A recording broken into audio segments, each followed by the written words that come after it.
বাচ্চাদের একটা common problem হচ্ছে নখ বড় হয়ে যায় আর সেই নখে নিজেরাই নিজেদেরকে চিড়ে ফেলে।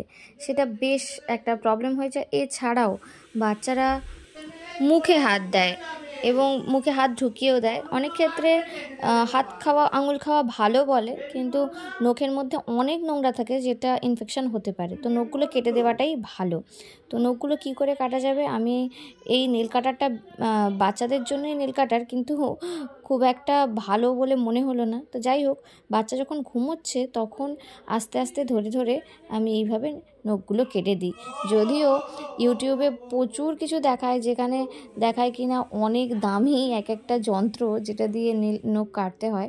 আমার মনে হয় না অতটা দরকার আছে। তো আমি এইভাবেই ওকে ধরে আস্তে আস্তে আঙুলগুলোকে ধরে যখন ঘুমোই, অবশ্যই যখন ঘুমোই তখন একটু আঙুলটাকে ধরে সাবধান করে তবে বড় নেল কাটার দিয়ে এদের নখগুলো কাটা যাবে না, রিস্ক থাকতেই পারে। তো ছোট নেল কাটারগুলো দিয়ে কাটা যেতেই পারে। মানে আমি তো কেটে দিচ্ছি। এই নেল কাটারটা যদিও মানে বেবিল্যান্ড থেকে নেওয়া, একটা বাচ্চাদের দোকান থেকে নেওয়া, কিন্তু আমার মনে হয় দরকার নেই। এটা ছোট নেল কাটার কিনলেই যথেষ্ট এদের নখগুলো কাটার জন্য। আমি শুধু আমার মেয়ের না, সঙ্গে আমার জায়ের ছেলের নখগুলোও কেটে দিয়েছি। আমার জায়ের ছেলেটা একটু বড়, ওর নখগুলো, আমার মেয়ের নখগুলো যতটা নরম, জায়ের ছেলের নখগুলো একটু শক্ত। তো সেটা কাটতে খুব একটা অসুবিধা হয়নি। মেয়েটা যতটা অসুবিধা হয়েছে, জায়ের ছেলেটা খুব একটা অসুবিধা হয়নি।